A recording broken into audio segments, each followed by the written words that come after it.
The Laboratory of Social Destruction. Welcome to the Laboratory of Social Destruction. Leave your hopes for support and team spirit at the threshold. In the world that I shall describe to you, you are either the architect of your own fortress or the building material for someone else's. Most of you live in the illusion that society is a safety net. In reality, it is a spider web. As long as you are useful, you are tolerated. As soon as you declare your ambitions or go against the current, the net turns into a noose. The absence of support is not a tragedy. It is the moment of truth when your biological value is tested for strength. If you do not learn to turn isolation into a tool of power, you are doomed to become fodder for those who are stronger. We begin the dissection. Chapter 1. The Vacuum of Social Death. Phase. The Collision Narrative. Ethan stood in the center of the living room, but he felt as if he had been placed under a glass bell. 15 people, whom he had called friends only yesterday, were methodically erasing him from reality. Mark, the unspoken leader of their circle, slowly sipped his whiskey, looking right through Ethan. "We were discussing the trip to the mountains next month," Mark said, addressing the others. Subtext: I am establishing the boundaries of the group, and you are no longer within them. Ethan felt a dry lump freeze in his throat. He opened his mouth to insert a comment about the route. But Olivia, the girl with whom he had shared secrets a week ago, demonstratively turned away to the window, adjusting her hair. The momentary pause stretched out, turning into the thick, sticky hum of the air conditioner. Ethan's monologue. They are doing this intentionally, a coordinated attack. My brain is screaming, apologize, adapt, win back their favor. My pulse is already at 110. I feel my palms sweating. If I speak now and I am ignored again, I will finally lose. Silence is their guillotine. Mark smiled slightly with the corners of his lips, noticing how Ethan shifted from one foot to the other. It was the micro-movement of a victim searching for a foothold.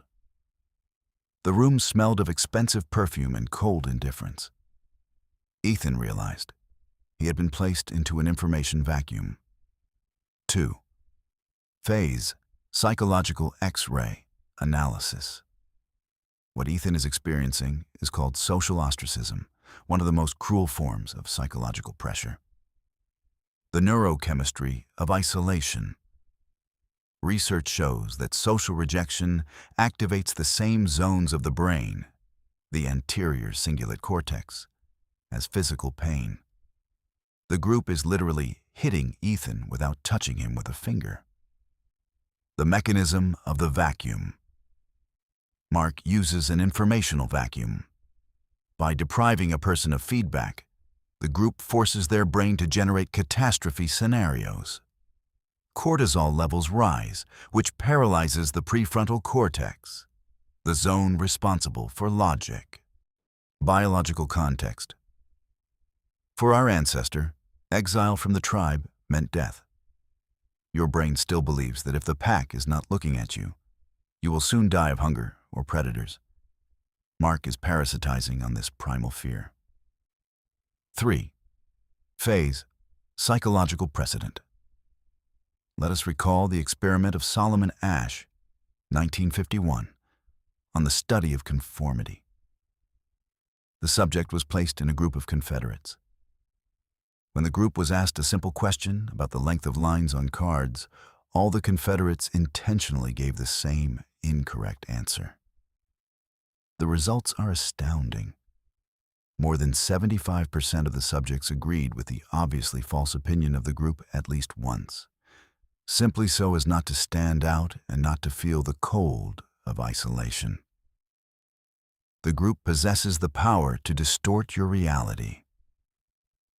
In the case of Ethan, The group is trying to impose on him a sense of his own insignificance and incorrectness. 4. Phase. The counter-strike. The lesson. In this situation, the majority makes a fatal mistake. They begin to make excuses or try to please the group. This confirms the status of the omega. According to Nietzsche, the will to power requires the acceptance of loneliness as the highest form of sovereignty. Ethan must apply the tactic of radical pragmatism. Instead of trying to break the vacuum, he must become the vacuum himself. Lesson number 1.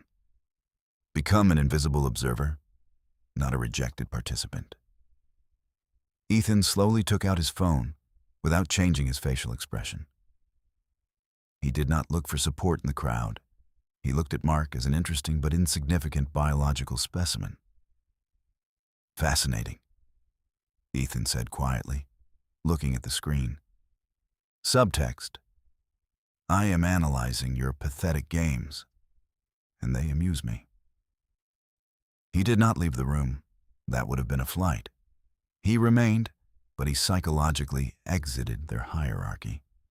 When you cease to need the recognition of the group, their weapon, silence, loses its edge. 5. Phase. Sensory immersion. The air in the room seemed thin, as if in a pressure chamber. The light from the chandelier reflected in Mark's glass with a cold, surgical brilliance. Ethan felt with his skin how social connections were snapping with the sound of bursting strings, leaving behind only a pure, frosty peace. It was the smell of ozone before a storm, the smell of absolute autonomy. Chapter 2. The strategy of the Trojan lamb. False vulnerability. 1. Phase. The collision. Narrative. Dinner at Sarah's house resembled a minefield disguised as social conversation. 5 people were sitting at the table, including Mark and Olivia. Ethan felt the smell of roasted meat, which mingled with the heavy aroma of lilies standing in a vase. The fragrance was too sweet, almost cadaverous. Ethan! Mark cut his steak with surgical precision. I heard your project regarding the purchase of that real estate failed. It is a pity, as you invested all your savings there. Sarah and Olivia froze. Their forks hung in the air. This was the moment of triangulation. Mark was attacking. The others were observing, ready to join the winner. The silence at the table became physically palpable, like the pressure of water at great depth. Ethan's monologue. He wants my anger. My denial will become fuel for him. If I say that everything is under control, he will expose me as a liar. My neocortex demands protection, but I will give him what his limbic system wants, the scent of my blood. I must feed him a false weakness so that he loses his vigilance. Ethan lowered his eyes, allowing his shoulders to shudder almost imperceptibly. He forced his fingers to squeeze the napkin a little harder, so that it looked like an attempt to hide a nervous twitch. Yes, Mark. Ethan's voice sounded muffled, almost breaking. It was a heavy blow. I honestly do not know yet how I will pay the rent next month. Subtext. I am defenseless. I am crushed. You have won. Come closer to deliver the final blow. Mark relaxed. His back leaned against the back of the chair. His pupils dilated from the release of dopamine. He had gained the upper hand in the social hierarchy. Well, Mark drawled condescendingly. We all make mistakes. Reach out if you need advice. 2. Phase. Psychological X-ray. Analysis. Ethan applied the technique of controlled disinformation through false vulnerability. The mechanism of dominance. When a predator, Mark, sees signs of the victim's capitulation, his brain stops secreting the adrenaline necessary for an attack and switches to feast mode, serotonin and dopamine. This makes him cognitively lazy. Neurochemistry. Ethan provoked a dopamine triumph in Mark, In this state, critical thinking decreases. Mark is no longer looking for a catch. He is certain that Ethan is completely destabilized. Destruction of reality. Ethan created a false picture of the world for the enemy. While Mark enjoys his superiority, Ethan maintains full clarity of mind and prepares the next step, staying off the threat radar. 3. Phase, psychological precedent. In psychology, this phenomenon is partially described through the pratfall effect, researched by Elliot Aronson in 1966. The experiments show that a highly competent person who makes a small mistake or demonstrates weakness becomes more human and less threatening to those around them. However, in the hands of a strategist, this effect turns into a trap. In the 1940s, British intelligence used Operation Mincemeat, planting a corpse with secret documents on the Germans, indicating a false target for attack. Hitler believed in this weakness, vulnerability of the flank, and moved his troops, losing the real battle. Ethan does the same thing on a micro-social level. 4. Phase, the counterstrike, the lesson. The lesson here is simple in its cruelty. Your true strength lies in the ability to appear weak where you are actually protected. Lesson number 2. Never protect your pride. Protect your resources. Let the enemy celebrate victory over your shadow while you move to their rear. When Mark offered help, Ethan nodded meekly. Now he had become a project for Mark, not a threat. This opened Ethan's access to information about Mark's plans that Mark had previously concealed. Ethan received an invitation into his inner circle, not as an equal, but as a safe loser. This is the ideal position for data collection and a surgical strike in the future. 5. Phase, sensory immersion. The light of the lamps in the dining room began to seem softer to Ethan. The cold steel in his soul contrasted with the warm steam from the steak. He felt the space around him expand. Mark, bloated with his own importance, now seemed like only a cumbersome obstacle that was easy to bypass. In the room, there was a smell of victory, but only one person felt this smell, and it was not Mark. Chapter 3. The Architecture of the Split. Induction of Cognitive Dissonance. 1. Phase, the collision, narrative. An evening at a private club. The air is saturated with the smell of expensive tobacco and coffee bitterness. Ethan sat in a deep leather armchair, watching Olivia examine her reflection in a glass of martini. She was the right hand of Mark, his main social shield. Mark walked away to the bar, leaving them alone for a few minutes. Ethan knew now was the ideal moment for an injection of doubt. "You know, Olivia," Ethan said this as casually as possible, without looking at her, "I sincerely admire your loyalty to Mark, especially after what he said about your last art project last week." Olivia froze. Her pupils constricted, a classic reaction to a sudden threat to the status quo. "What are you talking about?" Her voice became a tone higher. Subtext: "I feel a prick of fear because my value in his eyes is my only currency." "Oh, nothing special." Ethan smiled slightly, looking at Mark at the bar. Subtext: "I know something that will destroy your illusion of security, but I will make you beg for this information."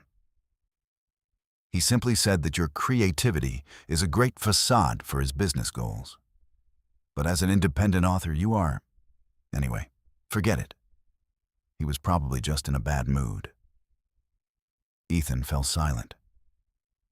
The silence between them became sharp as a scalpel.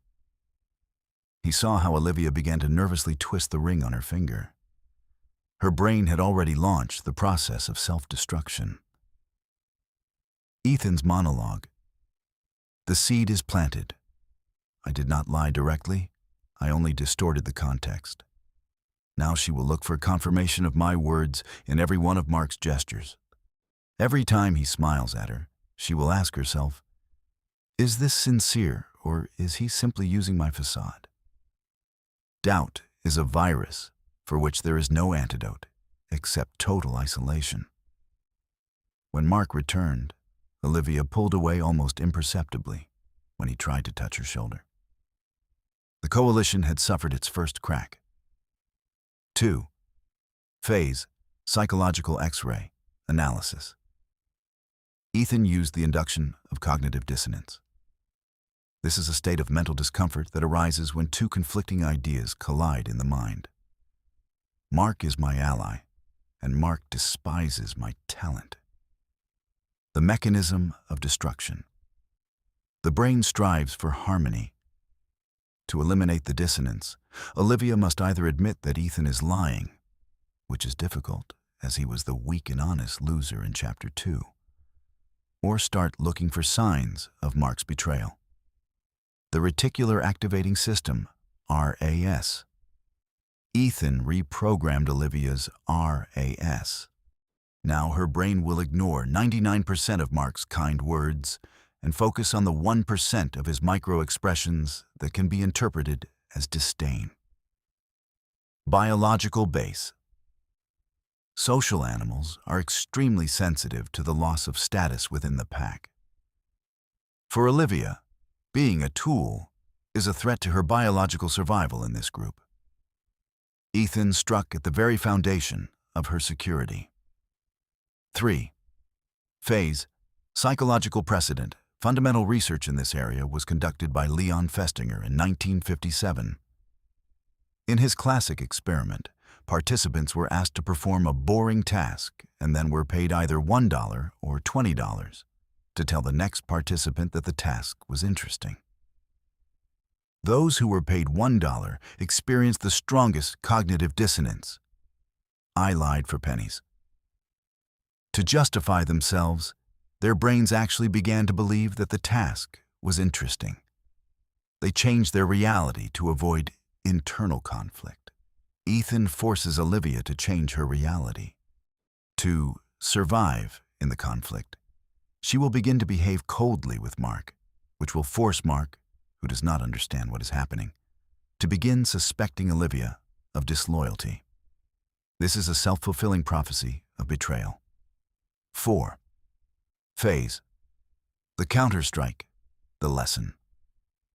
In the world of the Nietzschean will to power, there is no room for sympathy for those who allow themselves to be manipulated. If you want to win when no one supports you, you must become the one who directs the energy of enemies against each other. Lesson number 3. To destroy a wall, find a crack and insert the lever of doubt. Never slander crudely.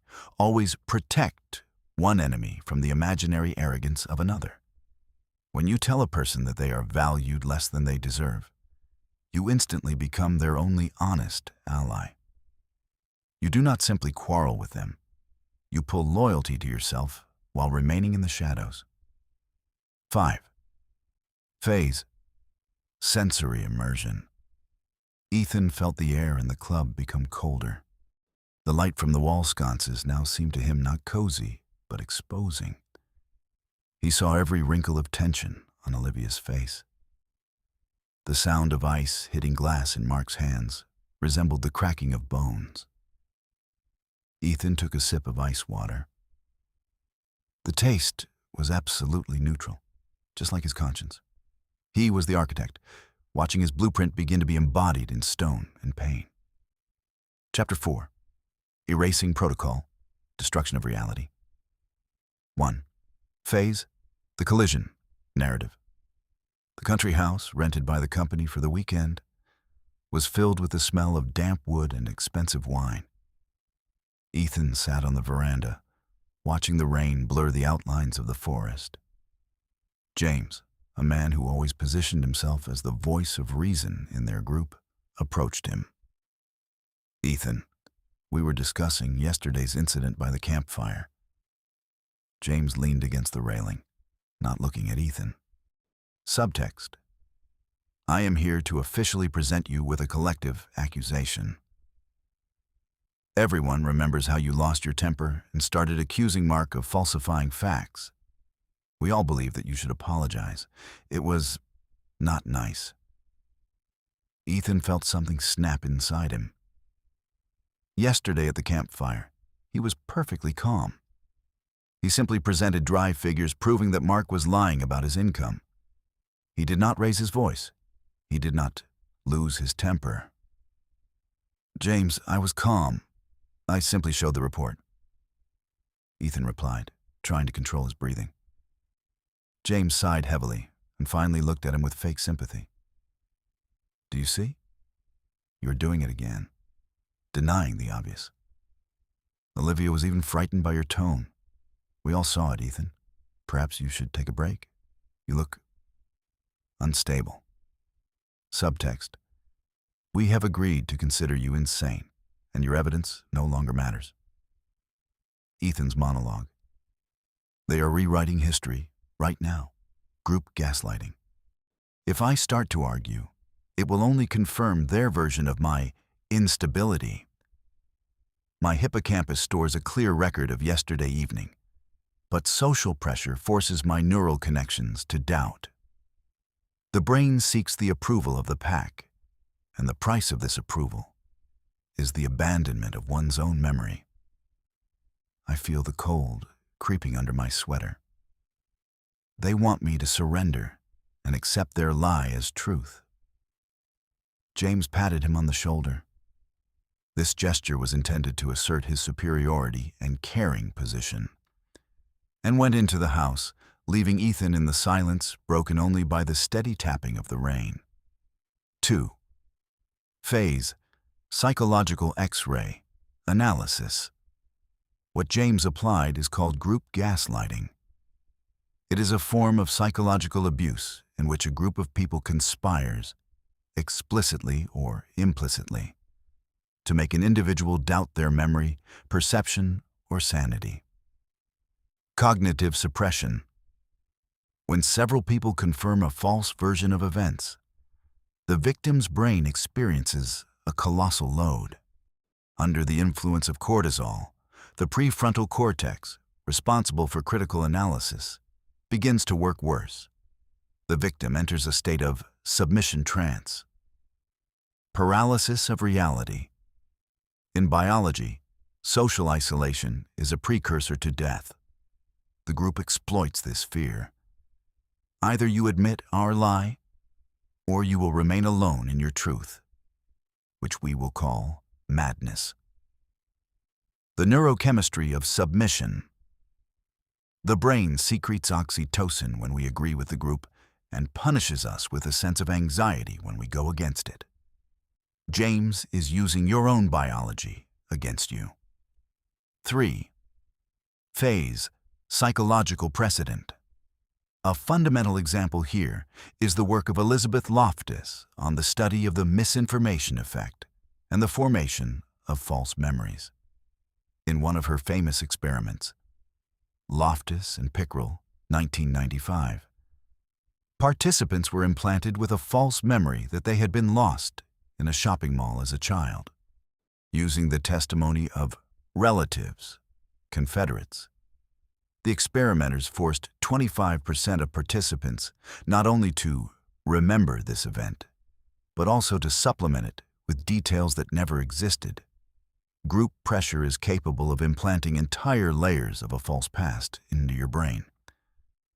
In Ethan's case, the group uses the same mechanics to make him guilty of something he did not commit. 4. Phase: the counterstrike, the lesson. In Nietzsche's system, truth is a tool of the will. There are no facts, only interpretations. If a group tries to impose its interpretation on you, your only path is a radical rejection of their coordinate system. Lesson number 4. The one who defines the past controls the future. Never argue with a gaslighter about facts. attacked their right to give an assessment. Ethan should not prove that he was calm. He must destroy James's very position as a judge. When they met at dinner, Ethan, catching James's eye, said, "I noticed, James, how hard you are trying to convince everyone of my instability.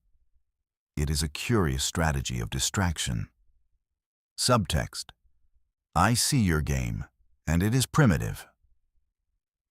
Are you so afraid that people will start discussing the figures from yesterday's report that you decided to discuss my emotions? Very prudent of you. Ethan seized the initiative. He did not defend himself. He moved the focus from my memory to your motives. This forced James to take a defensive position. 5. Phase: sensory immersion. Ethan watched the raindrops running down the window glass. They reminded him of cold, transparent thoughts. The world outside the window was gray and devoid of support. But inside him, steel was crystallizing. He felt his consciousness separating from the group, becoming autonomous and impenetrable. The smell of ozone and wet earth was more invigorating than any wine. In this cold emptiness, he was the only one who possessed his reality. Chapter 5. The Architecture of Chaos, Strategic Ambiguity. 1. Phase: the collision, narrative. A private charity evening in a country estate. The smell of old wood, expensive wax, and an almost imperceptible trail of elite tobacco. Ethan sat at a small round table in the corner of the hall. Mark and James stood nearby, pretending to study the auction catalog. But their attention was fixed on Ethan. They had already tried twice to involve him in a conversation about mutual interests in a new investment club, from which Ethan had been demonstratively excluded a month ago. Now that it became known that Ethan possessed exclusive rights to land in the suburbs, their strategy changed. They needed answers. Olivia approached the table. Her smile was rehearsed to the millimeter. "Ethan, dear, we are all delighted by your latest news. Mark says that you are planning to resell the plot to developers as early as Monday." She froze, waiting for confirmation. Subtext: give us a foothold. Say yes or no so that we can begin the game against you. Ethan slowly raised a glass of ice water. He did not answer. He looked at Olivia for 5 seconds. A time that in social conversation seems like an eternity. Then he smiled almost imperceptibly, looking somewhere behind her shoulder. "On Monday?" Ethan said this with slight bewilderment, as if the thought itself were absurd, but he gave no refutation. Mark always possessed a vivid imagination. He fell silent again. Olivia shifted from one foot to the other. Subtext: is he mocking us? Or was Mark mistaken? If there is no deal on Monday, then when? And what if he has already sold it to someone else? Ethan's monologue. Watch how they begin to twitch. Their brain hates a void. Olivia is already looking for Mark, passing him my answer, which is actually the absence of an answer. I do not give them facts on which they could build their attack. I am creating white noise. Let them fill this silence with their own fears. My pulse is calm, 65 beats. I am a rock against which their waves of fuss break. 2. Phase: psychological X-ray analysis. Ethan applied strategic ambiguity. In conditions where there is no support, this is the only way to neutralize the superior forces of the enemy. Cognitive paralysis. The human brain is evolutionarily programmed to look for patterns. When an opponent encounters the absence of a clear signal, yes/no, they enter a state of analytical paralysis. Hyperactivation of the amygdala. Uncertainty is perceived by the brain as a potential threat. Instead of acting rationally, Mark and his group begin to hallucinate threats that do not exist. They waste resources calculating hundreds of false scenarios. Neurochemistry. The anticipation of a negative event causes a more powerful release of adrenaline and cortisol than the event itself. Ethan forces them to torture themselves with their own imagination. 3. Phase, psychological precedent. In management psychology, this echoes Barry Schwartz's concept of the paradox of choice, but in a more aggressive form. However, a classic example from history is the strategy of the fog of war, described by Karl von Clausewitz. In the context of psychology, it is worth recalling the experiments of Daniel Kahneman and Amos Tversky on the study of loss aversion and behavior under conditions of risk. They proved that people tend to make irrational and erroneous decisions when information is presented ambiguously. In Ethan's situation, the group is so afraid of missing a profit or making a wrong move that their collective mind begins to stall. They cease to be a united front, as each member of the group begins to interpret Ethan's uncertainty in their own way, based on their own fears. 4. Phase, the counterstrike, the lesson. When you are not supported, information is your only shield. But it is not the information you give, but the information you withhold. Lesson number 5. Information is currency. Silence is the safe. Never make your next step understandable to those around you. Let them fight with shadows that they cast themselves. When Mark later approached Ethan, trying to press with authority, Ethan simply replied, "Mark, you are asking questions the answers to which you will not like, or you will like them too much. I have not decided yet which of these options is closer to me." Subtext: I fully control the situation, and you are merely a spectator in my theater. Mark left, feeling disoriented. He could no longer coordinate the actions of the group because he had no foundation for a plan. The coalition was falling apart under the weight of its own guesses. 5. Phase, sensory immersion. Ethan looked at the play of light in the crystal pendants of the chandelier. Each glint seemed to him like a sharp thorn piercing the space. The air in the hall was oversaturated with the electricity of unspoken words. He felt how his silence weighed on those present like a heavy, leaden blanket. The sounds of the violin from the other end of the hall reached him as if through a layer of water, muffled and unimportant. In this chaos of others' ambitions, he was the only point of absolute peace. Chapter 6. Peak Dominance, Radical Pragmatism. 1. Phase, the collision, narrative. The meeting room was flooded with merciless morning light, which exposed the dust motes dancing in the air and the beads of sweat on Mark's forehead.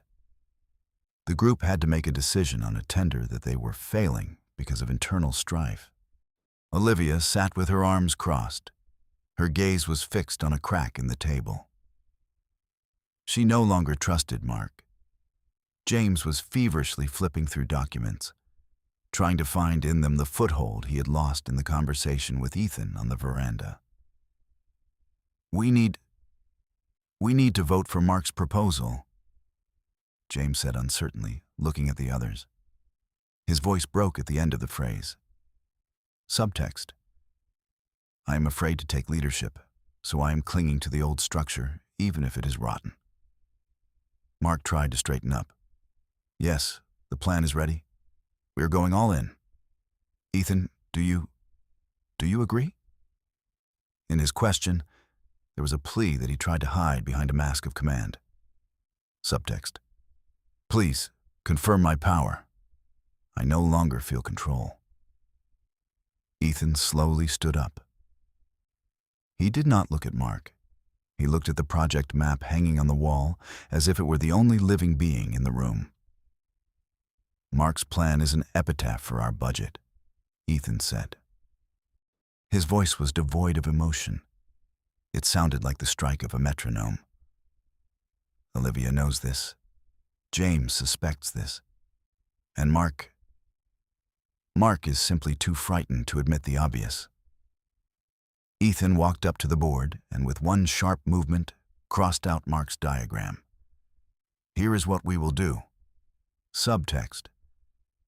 The old order is dead. I am the new order. You have no choice because you have no other plan. Ethan's monologue. They are paralyzed. I feel their cognitive stupor. In their heads right now, there is a struggle between the old habit of submitting to Mark and the new fear of the unknown. I am giving them structure. The human brain in stress always chooses the one who speaks in the lowest and most stable tone. My testosterone suppresses their cortisol.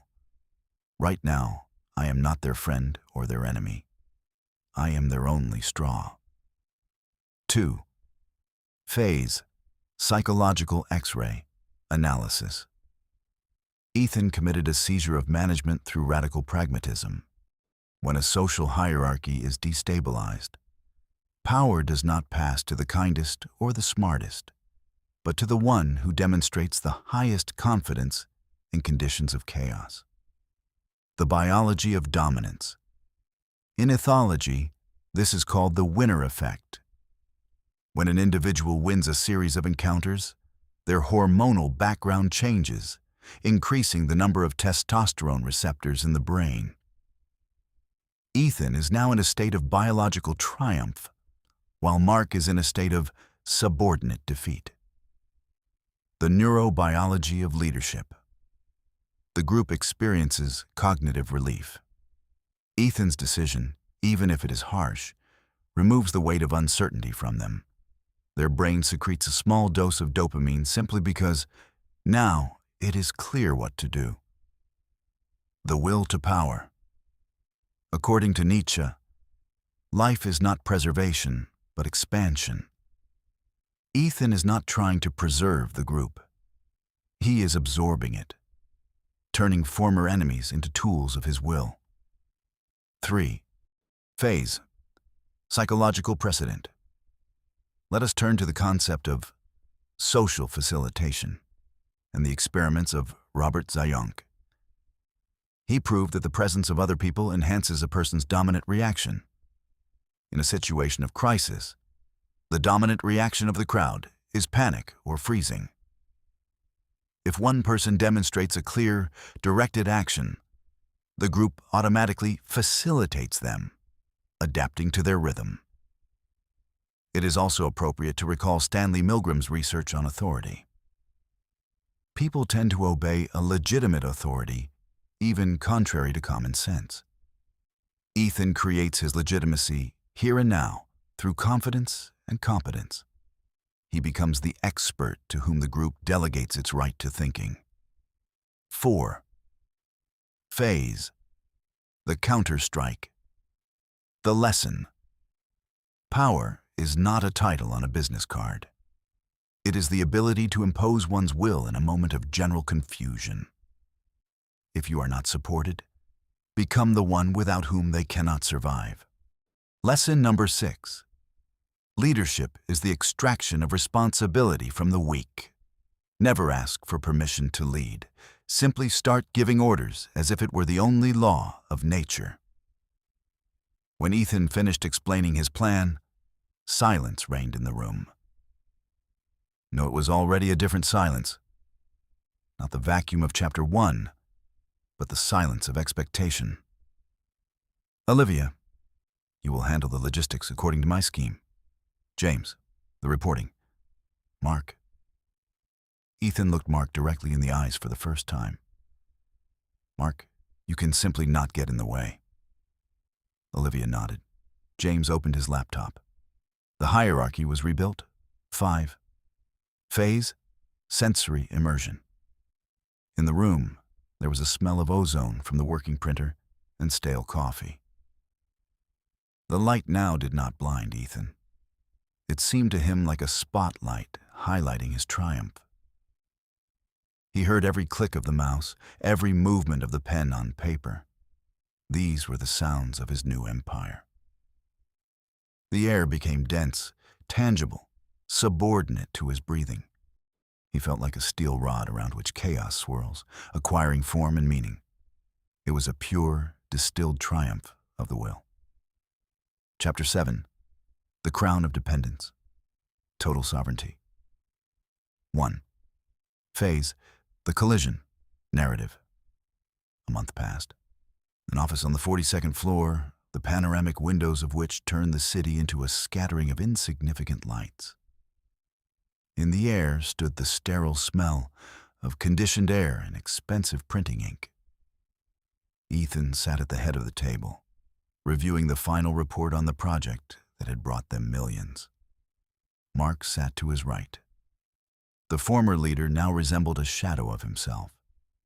His shoulders were slumped, and his gaze constantly sought Ethan's approval. Olivia and James were working in a mode of maximum concentration, fearing to make the slightest mistake. Ethan was silent. He slowly flipped through the pages, allowing the sound of turning paper to fill the room. Subtext: Your fate and your bonuses are now at my fingertips. Every second of my silence is a test of your nervous system. There is an error in the logistics calculations here, Ethan said coldly, without looking up. Olivia flinched. Her breathing became shallow. Ethan, I checked everything 3 times. Subtext: Please do not punish me. I tried to be useful. Ethan raised his gaze and held it on Olivia for exactly 3 seconds longer than etiquette required. Then his face softened into an almost imperceptible, ghostly smile. But you corrected it in Appendix B. Well done, Olivia. That was prudent. Olivia exhaled, and Ethan saw a wave of relaxation pass through her body. She was ready to do anything for him at that moment. Ethan's monologue. A classic, intermittent reinforcement. I keep them in a state of constant light stress, and then I give them short-term relief. Their brain is now being flooded with dopamine. For them, I am both the executioner and the savior.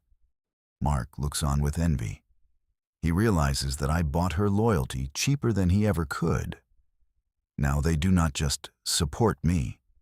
They depend on my assessment of their value. I have become their psychological anchor. Ethan closed the folder. Mark, prepare the report for the shareholders.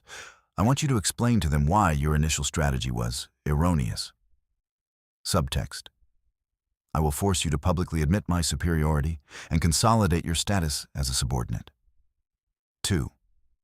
Phase. Psychological X-ray. Analysis. What Ethan is doing is called forming dependence through variable reinforcement. This is the most powerful mechanism of control in behavioral biology. Intermittent reinforcement. When a reward, the leader's approval, is given unpredictably, it causes a much stronger attachment than constant encouragement. Olivia's and James's brains are constantly searching for a safety signal from Ethan. The neurochemistry of the dopamine loop.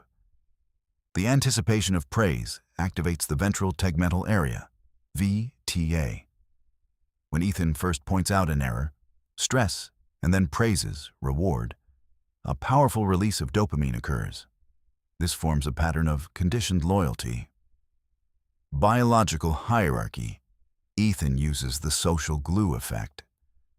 Under conditions of external isolation, which he created himself in the early chapters, the group is forced to unite around the only stable element. He has become a biological alpha for them, not through brute force, but through control over their emotional state. 3. Phase. Psychological precedent. A fundamental work here belongs to Burris Frederick Skinner. In his experiments with pigeons and rats, the Skinner box, he discovered that if food is given at every press of a lever, The animal quickly loses interest when it is satiated. But if food is given randomly, the animal begins to press the lever with maniacal persistence, reaching the point of total exhaustion. Ethan turned his colleagues into Skinner's pigeons. He is the one who presses the button for the food supply. His rare approval is valued by them higher than any money because it removes the deep existential anxiety that he himself cultivated in them. This is the highest form of the will to power, according to Nietzsche. The recreation of another's will in one's own image and likeness. 4. Phase, the counter-strike, the lesson. When you are one against all, your task is not simply to survive, but to become the system within which others will seek salvation. Lesson number 7. Become the only source of certainty in a world of chaos. Manage through contrast. Be cold in requirements and stingy with mercy. The one who gives hope after fear owns the soul forever. Ethan finished the meeting. Mark, Olivia, and James left the office, discussing how best to fulfill his instructions. None of them remembered that only a month ago they had planned to get rid of him. 5. Phase, sensory immersion. Ethan approached the window. The city below seemed like a microcircuit through which the electrical currents of human lives ran. He felt the cold of the glass with his fingertips. Absolute, impenetrable. In the office, there was a smell of success, a mixture of ozone, expensive leather, and a light, almost imperceptible aroma of fear left behind by his allies. The sound of the closing door echoed in his mind, like the final chord of a symphony. He was alone, but now it was the loneliness of a god, not an exile. The world belonged to him because he dared to accept its cruelty without embellishment. In a world where behavioral biology dictates the rules, morality is merely a smokescreen for those who are too weak to seize power. You have seen how Ethan used the will to power not to destroy the group, but to make it an extension of himself. Remember, the absence of support is not an obstacle. It is a filter that cuts off the weak. If you have remained alone, it means that nature deemed you strong enough to become the architect, not the material. Leave sentiments to the victims. In the social food chain, there is no place for justice. There is only a place for those who possess the tools of control. Be cold. Be vigilant. And remember, true power begins where the need for approval ends. Knowledge of the mechanisms of the psyche is your main freedom. Subscribe to explore the hidden facets of human behavior together. And be sure to write in the comments which psychological pattern or strategy we shall dissect next time. Let us seek the truth together.